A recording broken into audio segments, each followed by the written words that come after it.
Hello friends, I hope you all are fine. Welcome to my channel. इस video में we will cover section 14। So let's start. Section 14 पहले हम bare act की language पढ़ लेते हैं, ठीक है।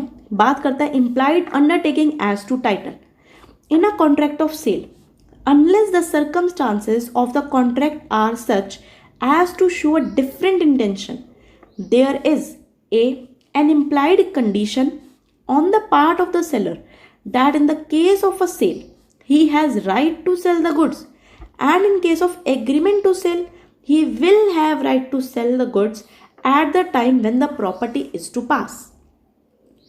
B. An implied warranty that the buyer shall have and enjoy quiet possession of the goods. C. An implied warranty that the goods shall be free from any charge or encumbrance in favor of any third party, not declared or known to the buyer before or at the time when the contract is made. ठीक है, इसमें बहुत similar terms हैं जो हम पहले videos में cover कर चुके हैं, लाइक कंडीशन के बारे में, वारंटी के बारे में, सेल के बारे में, एग्रीमेंट टू सेल के बारे में। सेल और एग्रीमेंट टू सेल जो हमने डिफ्रेंशिएट किया था इनके बीच में, ठीक है, हमने इनके बारे में पढ़ा था। यू हैव टू टेल कि हमने ये कौन से सेक्शन में पढ़ा था, ठीक है। आप कमेंट बॉक्स में बताएं कि ये कौन से सेक्शन में हमने इनके बारे में पढ़ा था, ठीक है। इनके बारे में मैं आपको लास्ट में बताऊंगी वीडियो में कि हमने कौन से सेक्शन में पढ़ा था, ठीक है। कंडीशन और वारंटी हम पढ़ चुके हैं, ठीक है। इनके links I will provide in the description box. अगर आपने ये वाली वीडियोस नहीं देखी हैं, गो एंड वॉच, तभी आपको ये पॉइंट्स समझ आएंगे, एग्रीमेंट टू सेल और सेल, ठीक है। अब हम पढ़ लेते हैं क्या बोल रहा है। कह रहा है कि implied undertaking as to title, कि इम्प्लाइड कंडीशंस होती हैं कुछ जो हमें बोलने की जरूरत नहीं होती, मतलब जो एक्सप्रेस नहीं होती, ठीक है, वो ऑलरेडी समझ आती हैं।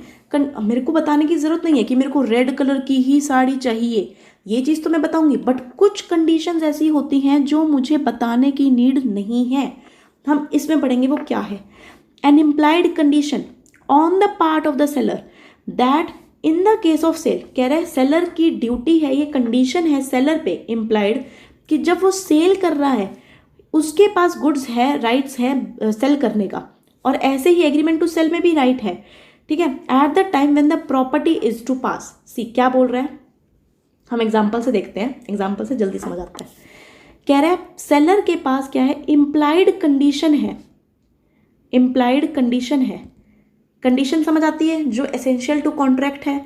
इम्प्लाइड मतलब जो तुमने एक्सप्रेस करके नहीं बताई, ठीक है। इट मीन्स ये तो सेलर को पता होना चाहिए क्या, कि जब वो गुड्स बेच रहा है, सेल कर रहा है, तब तो उसके पास राइट टू सेल होता ही होता है, ठीक है। क्योंकि मैंने उस सेक्शन में बताया है कि सेल में सेलर के पास राइट टू सेल होता है, और ऐसे ही एग्रीमेंट टू सेल में उसके पास वो राइट आने वाला होता है, will have right to sell, will have right to sell agreement में। क्यों? क्योंकि जब कोई एक कंडीशन फुलफिल होती है, या जब टाइम की अगर कोई कंडीशन होती है, वो टाइम इलैप्स हो जाता है, तब वो एग्रीमेंट सेल में कन्वर्ट होता है। इसलिए बोला है कि सेलर के पास इम्प्लाइड कंडीशन है। इट मीन्स सेलर की कंडीशन क्या है कि वो सेल कर सकता है, उसके पास राइट है बेचने का, और अगर एग्रीमेंट टू सेल है उसके पास वो राइट आ जाएगा बेचने का, ठीक है। आगे पढ़ते हैं। B, an implied warranty that the buyer shall have and enjoy quiet possession of the goods. यहाँ पे तो सेलर की कंडीशन बताई कि सेलर के पास कंडीशन इम्प्लाइडली होती है कि वो बेच सकता है सामान, उसको बताने की जरूरत थोड़ी ना हमें कि भाई तू ये सामान बेच सकता है, नहीं, उसके पास इम्प्लाइड कंडीशन होती है कि ये तेरा राइट है, तू बेच सकता है।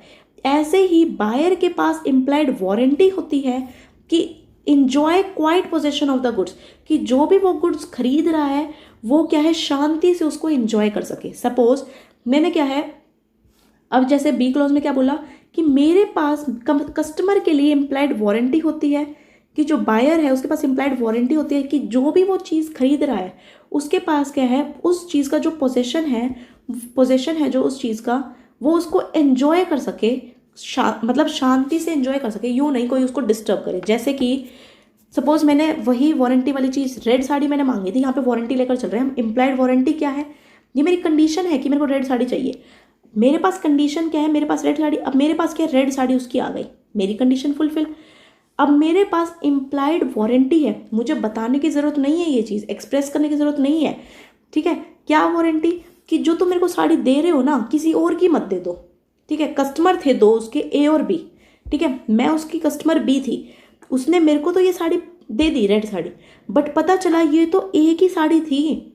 तो इम्प्लाइड वारंटी होती है कि देखो पोजेशन जो मेरे को मिला है ना, वो मेरे को तुम शांति से दो, मेरे को ऐसे नहीं चाहिए कल को तुम मेरे घर पे आ रहे हो, या ए मेरे घर पे आ रहा है, ए घर पे आकर कह रहा है कि वो रेड साड़ी मेरे को दे, वो तो मेरी वाइफ की थी, ऐसे ऐसे, मेरे को ऐसे नहीं चाहिए। तो ये इम्प्लाइड वारंटी होती है कि जो भी तुम चीज़ लो उसका तुम्हें क्वाइट पोजीशन मिले, ठीक है। अब नेक्स्ट क्या कह रहे हैं, an implied warranty that the goods shall be free from any charge or encumbrance in favor of any third party not declared or known to the buyer before or at the time when the contract is made। ये भी क्या है, warranty की ही बात कर रहा है। Implied क्या बोल रहा है, देखो अब ये एग्जांपल बोल रहा है कि सपोज बायर ने क्या है, गुड्स ले लिए, बायर ने गुड्स ले लिए, ठीक है, कोई गुड्स ले लिए, पता चला कि इस बंदे से लिए थे, सेलर से लिए थे बायर ने। अब इसको पता चला कि इसने तो यहाँ पे प्रॉपर्टी मोर्टगेज कर रखी थी, या किसी को उधारी पे दे रखी थी, या चार्ज कर रखा था, चार्ज लगा रखा था उस प्रॉपर्टी के रिगार्डिंग कुछ भी, और वो प्रॉपर्टी ये बंदा मेरे को दे रहा है, ठीक है। अब क्या बोल रहा है, क्लॉज 3 कह रहा है इम्प्लाइड वारंटी होती है कि जो भी मेरे को प्रॉपर्टी मिले फ्री फ्रॉम एनी चार्ज, ये कोई चार्ज वगैरह नहीं होनी चाहिए, वो प्रॉपर्टी डायरेक्ट मेरी होनी चाहिए, ठीक है। अगर कोई चार्ज है तो तू भाई पैसे दे अपने, कुछ भी कर, मेरे को तो वो प्रॉपर्टी क्या है, फ्री ऑफ चार्ज मिलनी चाहिए, ठीक है। दोबारा हम इसकी लैंग्वेज पढ़ते हैं। इम्प्लाइड वारंटी क्या, कि गुड्स क्या फ्री फ्रॉम एनी चार्ज होने चाहिए, एनकम्बरेंस होना चाहिए in favour of any third party. यूँ नहीं तुम थर्ड पार्टी से उठाकर मेरे को दे रहे हो, नहीं, मेरे को तो फ्री चाहिए वो प्रॉपर्टी। नॉट डिक्लेयर्ड और known to the buyer before और at the time when the contract is made. और मेरे को उस चीज़ का पता ही नहीं था, जब कॉन्ट्रैक्ट हुआ ना, मेरे को इस चीज़ का पता ही नहीं था कि इसने तो कहीं और वो प्रॉपर्टी दे रखी थी। भाई ऐसे नहीं करना, मेरी वारंटी है ये चीज़, अगर तूने ये वारंटी तोड़ी तो मैं क्या करूँगी, मैं डैमेजेस क्लेम करूँगी,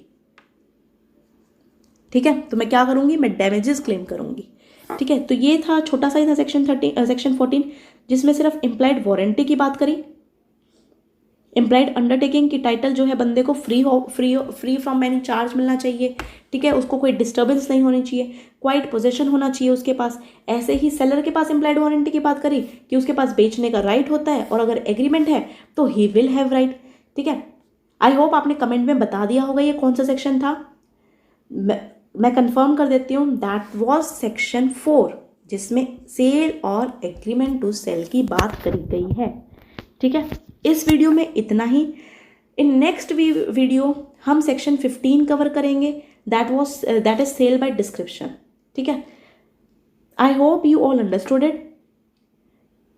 don't forget to like, share and subscribe my channel to get notification for new videos. Thanks for watching.